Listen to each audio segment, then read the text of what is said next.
Attorney General Merrick Garland got his butt kicked testifying before the Senate today. Garland repeatedly pressed over why he refuses to rescind the Justice Department's memo sicking the FBI on parents. Even the National School Boards Association apologized. You're just a vessel, aren't you?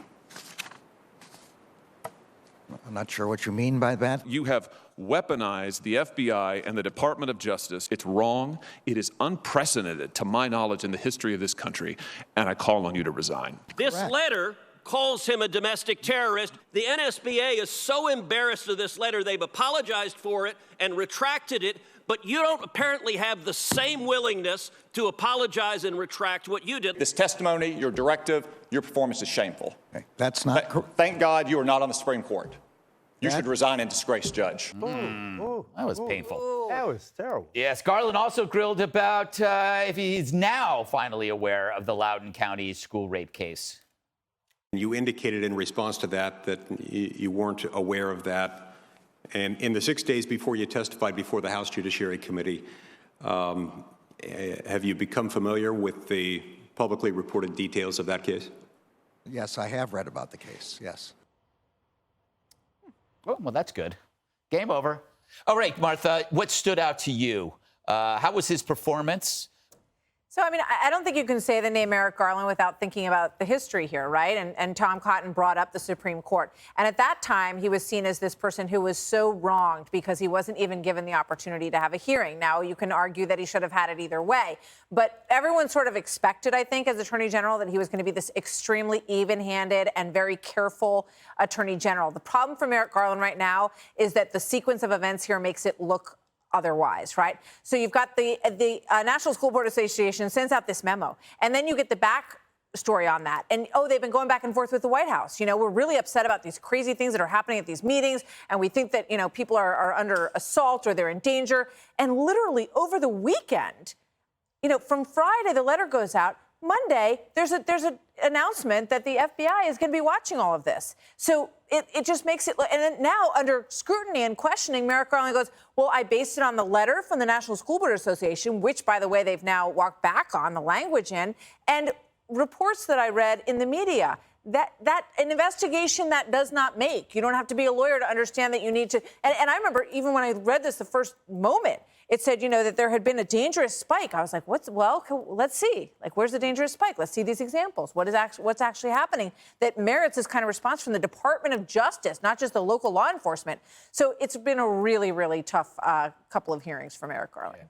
You know, Katie, we've seen so many hearings. This to me is something that is pretty damn serious, but does it fall into that world of drama, like where, the Republicans act this way, and then it just goes away, right? Like it's just drama for the sake of drama. Do we get anywhere? Well, based on what Merrick Garland said today and not rescinding the DOJ memo, I don't think that it's going away. And I think that the Justice Department, under orders from the White House and President Biden, want this to continue and for these school boards to continue to be monitored. And the problem for the Department of Justice is, and especially under Democrat presidents, they have no credibility when it comes to telling parents that the FBI is not coming after you. After all, the IRS colluded with DOJ to go after the Tea Party movement in 2010, who were regular people in their community, just like parents going to their school board meeting.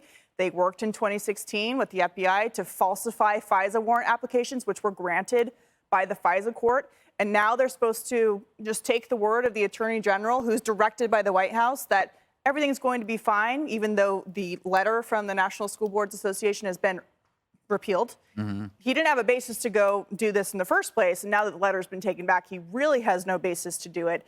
And then the other thing is, and he was asked about this today, if you're focused on parents at school board meetings, you're not focused on other things that are actually your job. Like, I don't know, he was asked about Afghanistan today and what he's doing to manage the threat from al-Qaeda or ISIS-K. And he said that he didn't really know what they were doing. Mm-hmm. So that's a problem, and it puts Americans at risk. Geraldo, he didn't seem that prepared for this, or he seemed overwhelmed. Well, I think that overwhelmed is closer to the truth. First of all, he's an eminent jurist. He was a great circuit court judge, federal appellate judge. He should have had, in Martha's recounting, he should have had a hearing. He should have been on the Supreme Court of the United States. If Obama got a fair shake, he got screwed. But watching him, because he got caught, he got caught, politicizing the DOJ, and a very, very unfortunate case. I don't know what was his incentive and why he did it in that rushed manner over the weekend, but it was lame that he did it. But I have to say, watching Ted Cruz and Josh Hawley, they're so nasty, so snarly. They make my skin crawl. It really is. The way they were so disrespectful. And Tom Cotton, that attack just now, that doesn't make Tom Cotton look like a real a serious senator. That looks like an ideological warrior trying to score a cheap point. You think that was bad? I do. You remember the Kavanaugh hearings, Geraldo? No, I do remember the Kavanaugh Kamala hearings. Harris But that was Kavanaugh? they were getting were getting back at Merrick Garland, who had nothing to do with the Kavanaugh hearings, in a way that trumped. You know what if I can use a verb. It makes my skin crawl for the DOJ to be politicized, to go after everyday parents for daring to question their school board members who they elect. What if the children watching the Senate in action? It was Jimmy Stewart. I think we've seen a lot worse from the Senate. I don't know that Congress, you have. That's as low down and dirty as it gets. Geraldo, you haven't been paying attention. I've been paying attention. Katie's right. Imagine you're the new Attorney General. You go and you meet with the FBI team and you think about your threat matrix when you're coming in. What do we have to worry about? Sex trafficking, gun trafficking, Chinese espionage, ISIS sympathizers, counterfeiters, corporate fraudsters. But no.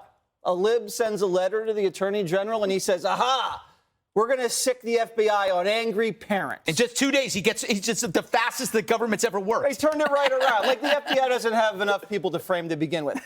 And then the letter blows up. Yeah. And instead of just dropping it, he continues the FBI task force. Now, what does this remind you of? It reminds me of when the dossier was determined early to be bunk and they continued to use it to spy on Trump. Now, I think we need to thank Cocaine Mitch for blocking this guy's nomination. I say that lovingly, because if this guy had gotten on the court, I mean, what a puppet. He is such a puppet of the radical left, and he's dumb. He's not articulate, Geraldo. He couldn't answer a single question. He's a dumb puppet, and he's a corrupt puppet because his family makes money for pushing CRT. And he used the FBI to get his family paid. He has a son-in-law who is a tangentially involved His son-in-law, that means his daughter is getting rich. That's how things work, Geraldo. All right? So instead of saying, you know what, let me run this up the flagpole at Justice to see if the lawyers think this is ethical, Ted Cruz asked him flat out, did you run this by anybody? Couldn't answer the question. And that's why this country doesn't trust these people. Did not answer the question. Because if you're not stranding them in Afghanistan, if you're not getting them fired from a job, you're basically sending the FBI after them because they want to stick up for their kids. It looked like he melted in that seat. If this letter was about Antifa or BLM, never would have happened. Exactly. Yeah, So if you're waiting for an SIV way out of Afghanistan and you've been waiting for 9 months, you see that this happens in 96 hours, you're going, really? Yeah. Really? All right.